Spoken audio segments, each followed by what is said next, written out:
Coffee on a Tuesday in Vlog 14.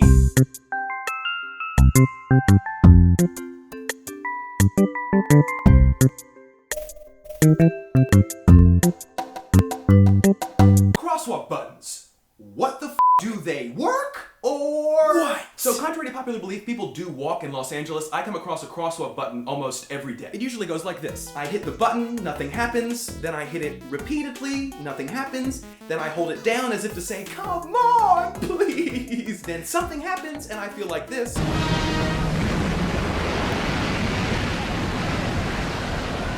I realize I probably just contracted leprosy because I've been touching that filthy button with my bare skin. So what's the deal? Is it all in my head or am I really Moses? Check out this article from the New York Times in 2004. For years, well-worn push buttons have offered harried walkers a rare promise of control over their pedestrian lives. First of all, f you, Michael Luo. You study journalism, mass comm, but I really want to write a novel later. So pedestrian is probably the right adjective. I'm making fun of novelists. It turns out the city deactivated most of its pedestrian buttons long ago. More than 2,500 of the 3,250 walk buttons that now exist function essentially as mechanical placebos. You're a mechanical placebo! But it's true, with the advent of computer-controlled traffic signals, crosswalk buttons have largely been deactivated. In major cities, traffic is controlled by centralized computers executing complex timing patterns. It's how Seth Green can help Mark Wahlberg get places in his Mini Cooper. But the article is about New York. What about Los Angeles? So is it true that there are certain parts of the day in which the buttons won't affect the light because of the complex pattern?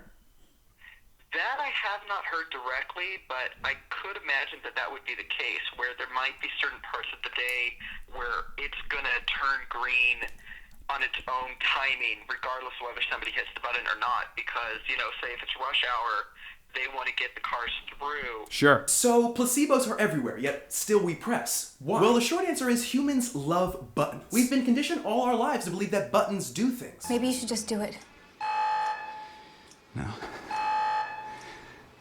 It's a button. At crosswalks, we see ourselves pushing the button and then we see the little white man. Cause and effect. Who cares what's happening in between? We hit the stimulus and get the reward that we want. This tendency is called the illusion of control. It's an idea first developed in 1975 by Ellen Langer, a professor of psychology at Harvard. It says that we overestimate our ability to control events. Here's one example. In casinos at the craps table, it's been shown that people roll harder when they want to get higher numbers and softer when they want to get lower numbers, even though dice rolling, unless you're George Clooney, is a chance event. Suzanne Thompson, professor of psychology at Pomona College, says that the illusion of control is determined by a control heuristic. A heuristic is an experience-based, common-sense method of problem solving. The control heuristic is based on two conditions: the intention to create the outcome and the relationship between the outcome and the action. When I press the crosswalk button, I want it to change, and it does change eventually. Thus, according to the control heuristic, my illusion of control is strengthened. I'm more likely to press it again in the future. But is this good or bad for me? Well, you have to decide that for yourself. Consider this. People with higher illusions of control are more likely to try new things and subsequently do new things than those with lower illusions. People who are depressed show lower illusions of control, and it's not hard to see why when you consider their self-worth. But it has also been shown that people with higher illusions of control are more likely to commit to failing courses of action. And it has been argued that a lack of illusions is associated with a non-defensive personality oriented toward growth and understanding with a low ego involvement in outcomes. Now, I think this point is really important. First, let me say that we are Westerners in the tradition of a Western philosophy. It means that we are doers, actors, believers in the will, that it can create and change things. I'm proud of that tradition, and growing up in it, I know that I can never totally be a part of Eastern philosophy, which is the opposite. Though I believe that there are things we can change, I also believe that there are things we can't. One thing we can't change is people. And maybe that seems like an obvious fact to you, but I think sometimes we want it so badly that we have the illusion that it's in our control. Okay, so maybe you're sure, like 100% positive, that someone you know is going about something wrong. Well, it takes a non-defensive personality to see that it would be wrong to try to get them to do it right. It may be a little bit counterintuitive, but telling someone what's right for them, thinking that you know what's right for them, is a way of exercising control. We fail to imagine one another complexly, and in our simplistic view, think that we can handle another's problems better than even they can. It's an illusion we'd be better off losing. My old friend,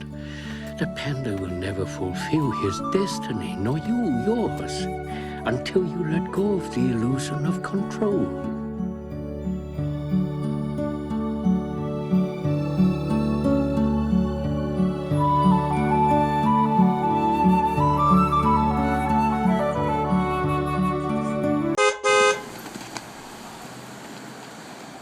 Kung Fu Panda is the best animated movie.